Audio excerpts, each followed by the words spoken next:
جان ایسارف کہتے ہیں قانون کشش کا علم رکھتے ہوئے میں واقعی اس پر عمل کرنا چاہتا تھا کہ نتیجہ کیا نکلتا ہے۔ 1998 میں نے ویژن بورڈ تیار کیا اور میں جو چاہتا اسی کی ایک تصویر اس بورڈ پر لگا دیتا۔ ہر روز میں اپنے دفتر میں بیٹھتا اور اس کو دیکھتا اور میں نے تصور کے عمل کا آغاز کر لیا۔ میں سچ مچ اس کیفیت میں داخل ہو گیا کہ جب مجھے یہ لگنے لگا کہ میں نے یہ سب حاصل کر لیا ہے، میں خود کو نئی جگہ پر منتقل کرنے کے لیے تیاری کر رہا تھا۔ ہم نے تمام تر فرنیچر اور ضروری سامان ایک سٹور میں بند کر دیا اور میں نے 5 سال میں تقریباً 3 جگہیں تبدیل کی اور بالآخر میں کیلیفورنیا میں تھا۔ میں نے یہ گھر خرید لیا، 1 سال کس کی آرائش کی اور پھر اپنے پرانے گھر میں 5 سال پہلے بند کیے جانے والے سامان کو یہاں لے آیا۔ ایک صبح میرا بیٹا کینان میرے دفتر آیا اور 5 سال سے بند ڈبوں میں سے ایک کو میری دہلیز پر دیکھ کر پوچھنے لگا، ڈیڈ ان ڈبوں میں کیا ہے؟ میں نے کہا کہ بس یہ وہی سب کچھ ہے جہاں میں اپنے تمام تر اہداف درج کرتا تھا۔ میں زندگی میں جو کچھ بھی حاصل کرنا چاہتا ہوں ان کو اہداف کے طور پر اس پر درج کر دیتا ہوں۔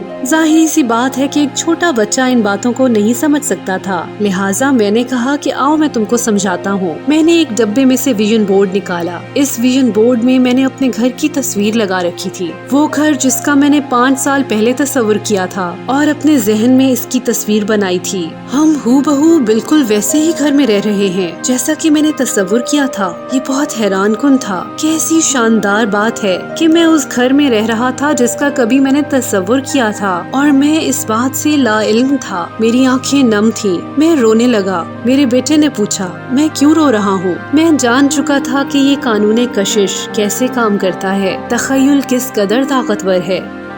جیمز رے کہتے ہیں بہت سے لوگ مجھے کہتے ہیں کہ وہ اپنی آمدنی دگنی کرنا چاہتے ہیں، لیکن جب میں ان افراد کے کاموں کی طرف دیکھتا ہوں تو وہ کچھ بھی ایسا نہیں کر پا رہے ہوتے جو ان کی اس خواہش کو پورا کر سکے، اور اگر ان کو کچھ ایسا کرنے کا کہا بھی جائے تو وہ منع کر دیتے ہیں۔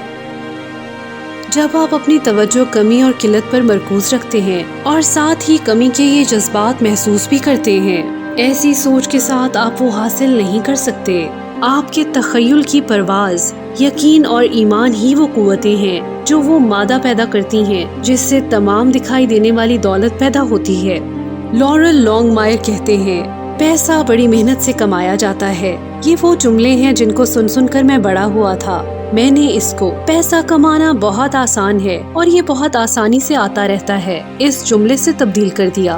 شروعات میں آپ کو لگتا ہے کہ یہ جھوٹ ہے اور حقیقتاً پیسہ کمانا مشکل امر ہے، لیکن اس منفی سوچ کا دورانیہ مختصر ہوتا ہے۔ آپ نے اگر اپنے دماغ کو ایسی سوچوں سے بھر رکھا ہے کہ پیسہ کمانا ایک مشکل امر ہے تو فوری طور پر اپنی سوچ بدلیں۔ ایسی منفی سوچوں سے جو فریکوینسی خارج ہوتی ہے وہ انہی خیالات کو آپ کے تجربات میں بدل دیتی ہے۔ بس یقین کر لیں کہ پیسہ بہت آسانی سے کمایا جاتا ہے اور وہ فراوانی سے ہماری زندگی میں آ سکتا ہے۔ جہاں تک دولت کی بات ہے تو یہ ایک ذہنی رویہ ہے جس کا دار و مدار اس پر ہے کہ آپ سوچتے کس طرح سے ہیں۔ لورل لانگ مائر کہتے ہیں میں آپ کو بتاتا چلوں کہ میں افراد کو جو تربیت فراہم کرتا ہوں اس کا 80% حصہ ان کی نفسیات اور سوچنے کے انداز کے بارے میں ہوتا ہے۔ مجھے علم ہے کہ جب لوگ اس طرح کہتے ہیں کہ ارے تم یہ نہیں کر سکتے، میں یہ نہیں کر سکتا، لوگوں کے اندر یہ صلاحیت موجود ہے کہ پیسے کے ساتھ ساتھ اپنے اندرونی تعلق اور مکالمے کو بھی تبدیل کر سکیں۔ دولت سے متعلق ایک اور بات یاد رکھیں، دولت تقسیم کرو، دولت ملے گی۔ You get what you give۔ دینا ایک طاقتور عمل ہے جو آپ کی زندگی میں اور دولت لے کر آتا ہے، کیونکہ اوپر والا ہاتھ ہونے کا مطلب ہے کہ آپ اعلان کر رہے ہیں کہ میرے پاس بہت کچھ ہے۔ بلا شبہ دنیا کے امیر ترین لوگ عظیم ترین فلاحی رہنما ہوتے ہیں جو بر وقت مستحقین کی مدد کر رہے ہوتے ہیں۔ جب وہ دیتے ہیں تو قانون کشش کے ذریعے ان پر دولت کی بارش ہونے لگتی ہے۔ قدرت ان کا پیسہ کئی گنا کر کے لوٹاتی ہے، یعنی ان کی دولت جمع نہیں ہوتی بلکہ ملٹی پلائی ہوتی رہتی ہے۔ اگر آپ سوچ رہے ہیں کہ میرے پاس تو اتنے پیسے نہیں کہ میں کسی کو دے سکوں، تو آپ کو اپنی سوچ بدلنا ہوگی۔ بصورت دیگر آپ کو جان لینا چاہیے کہ آپ کے پاس اتنا پیسہ کیوں نہیں ہے۔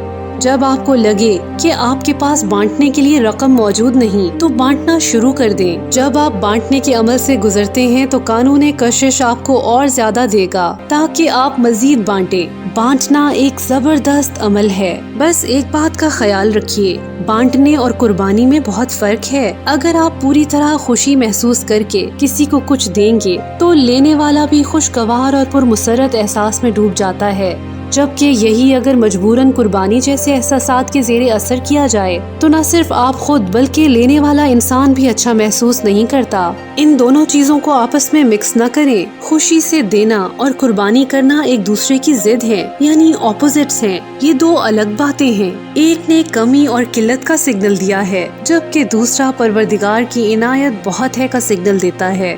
ایک کے اندر مجبوری کے جذبات اور دوسرے کے اندر مسرت اور سرشاری کے احساسات ہیں۔ اگر آپ خوشی سے ایسا کرتے ہیں تو جو لہریں یہ خوشی خارج کرتی ہے، قانون کشش انہیں فوری حاصل کر لیتا ہے۔ آپ کی زندگی میں دولت کی فراوانی اور خوشی کا سمندر امڈ آتا ہے اور آپ فرق محسوس کیے بنا نہیں رہ سکتے۔ اگر آپ اس قسم کی باتیں سنتے اور ان پر یقین کرتے ہوئے بڑے ہوئے ہیں تو میری سفارش ہے کہ the millionaire of the Bible series جیسی زبردست کتاب پڑھ کر آپ کو پتہ چلے گا ابراہیم، اسحاق، یعقوب، یوسف، موسیٰ اور یسوع مسیح نہ صرف خوشحالی کے معلم تھے بلکہ نہایت دولت مند بھی تھے۔ ان کا طرز زندگی آج کے کروڑ پتی بھی تصور نہیں کر سکتے۔ خوشحالی آپ کا بنیادی حق ہے۔ آپ خدا کی اس سلطنت کے وارث اور ولی عہد ہیں اور اس کی چابی اور فراوانی کا راز آپ کے سامنے کھل چکا ہے۔ جو کچھ بھی آپ پانا چاہتے ہیں آپ اس کے مستحق ہیں۔ کائنات آپ کو ہر وہ چیز دے گی جسے آپ حاصل کرنا چاہتے ہیں، لیکن آپ کو اسے اپنی زندگی میں لانے کے لیے اسے پکارنا ہوگا۔ آپ اس راز کو پا چکے ہیں۔ چابی آپ کے پاس ہے۔ یہ چابی آپ کے احساسات اور تصورات ہیں۔ یہ چابی ہمیشہ آپ کے ساتھ رہے گی۔ لیکن یہاں پر ایک بات یاد رکھیے، مغربی دنیا میں اکثر لوگ کامیابی کی تلاش میں در در بھٹکتے ہیں۔ وہ اچھا گھر چاہتے ہیں کہ ان کا کاروبار بہت کامیاب رہے۔ وہ تمام بیرونی چیزیں حاصل کرنا چاہتے ہیں، لیکن ہماری تحقیق سے یہ ثابت ہوا ہے زندگی کی حقیقی تلاش خوشی ہے۔ لہٰذا ہم بیرونی چیزوں کے پیچھے بھاگتے ہیں اور یہ سمجھتے ہیں کہ یہ ہمارے لیے خوشیاں لے کر آئے گی، لیکن ہوتا اس کے برعکس ہے۔ آپ کو باطنی لطف و سرور، سکون اور بصیرت کی ضرورت ہوتی ہے، جس کے بعد تمام بیرونی چیزیں ظاہر ہوتی ہیں۔ اپنے تصورات کی فریکوینسی کو خوشی پر سیٹ کر لیں۔ خوشی کے احساس اور اپنے جوش کو مہمیز کریں اور ان کو لہروں کی صورت میں کائنات میں خارج کر دیں۔ آپ کو لگے گا کہ جیسے جنت زمین پر اتر آئی ہے۔ ایک اور بات بھی یاد رکھیے کہ پیسہ دولت نہیں، پیسہ دولت کا ایک حصہ ہے۔ میں ایسے لوگوں سے مل چکی ہوں جو روحانیت رکھتے تھے لیکن بیمار تھے۔ یہ بھی دولت نہیں۔ دولت کا مطلب زندگی کے تمام شعبوں میں فراوانی ہے۔ میں بہت سے افراد کو جانتا ہوں جنہوں نے پیسہ تو بہت کمایا لیکن تعلقات نہ نبھا پائے۔ یہ بھی دولت نہیں۔ آپ پیسے کے پیچھے بھاگ سکتے ہیں، امیر ہو سکتے ہیں، لیکن یہ اس امر کی ضمانت نہیں کہ آپ حقیقت میں دولت مند ہوں گے۔